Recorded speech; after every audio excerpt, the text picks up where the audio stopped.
Hello बच्चों, तो आओ प्रश्न को देखते हैं। सिद्ध कीजिए कि sine A plus cosec A का whole square plus cos A plus sec A का होल स्क्वायर बराबर tan square A plus cot square A plus 7। तो दिए गए प्रश्न की मुख्य अवधारणा की बात करें तो बच्चों देखो यहाँ से हम त्रिकोणमितीय सूत्र का प्रयोग करेंगे। यदि sine square theta plus cos square theta हो तो ये बराबर होता है बच्चों 1 के। साथ ही यहाँ पर यदि sec square theta minus tan square theta हो तो ये 1 के बराबर होता है। साथ ही बच्चों यहाँ से cosec square theta minus cot square theta तो ये भी 1 के बराबर होता है। अब यहाँ पर हम बीजगणितीय सूत्र की बात करें तो बच्चों देखो, यदि a प्लस बी का होल स्क्वायर हो तो ये बराबर हो जाएगा a square plus B square plus 2 गुनी ए बी के। तो इस मुख्य अवधारणा की सहायता से बच्चों हम दिए गए प्रश्न को सिद्ध करेंगे। बच्चों देखो, प्रश्न में हमें बाएं पक्ष अर्थात LHS दे रखा है sine A plus cosec A का whole square plus cos A plus sec A का होल स्क्वायर।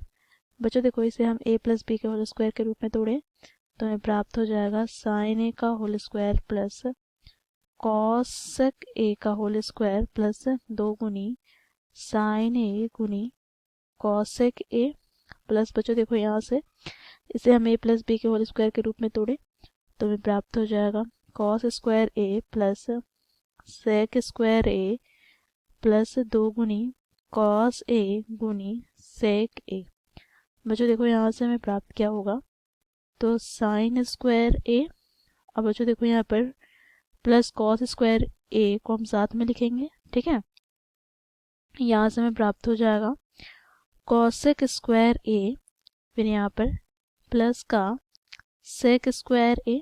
बच्चों देखो यहाँ से प्लस 2 गुनी साइन ए गुनी यहाँ पर कॉसेक ए है तो बच्चों देखो कॉसेक ए को हम लिख सकते हैं 1/साइन ए के रूप में। तो यहाँ पर गुना में क्या हो जाएगा 1/साइन ए, ठीक है। इसी प्रकार बच्चों देखो यहाँ पर प्लस 2 गुनी कॉस ए गुना सेक ए है तो बच्चों देखो यहाँ पर सेक ए को हम लिख सकते हैं 1/कॉस ए के रूप में। तो यहाँ पर 1/कॉस ए हो जाएगा। अब बच्चों देखो यहाँ से ये पद कट जाएंगे, साइन ए से साइन ए, यहाँ पर कॉस ए से कॉस ए, और sine square A plus cos square ए बराबर होता है किसके 1 के। तो यहाँ पर हम लिखेंगे देखो 1 प्लस बच्चों देखो यहाँ से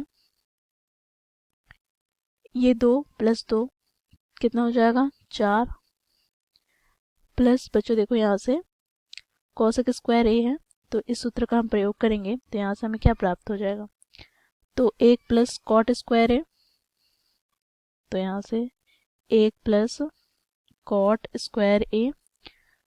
फिर बच्चों देखो यहाँ पर क्या है, तो सेक स्क्वायर ए, तो बच्चों देखो यहाँ पर इस सूत्र का हम प्रयोग करेंगे तो सेक स्क्वायर थीटा के स्थान पर हम क्या लिखेंगे, तो 1 प्लस टेन स्क्वायर थीटा।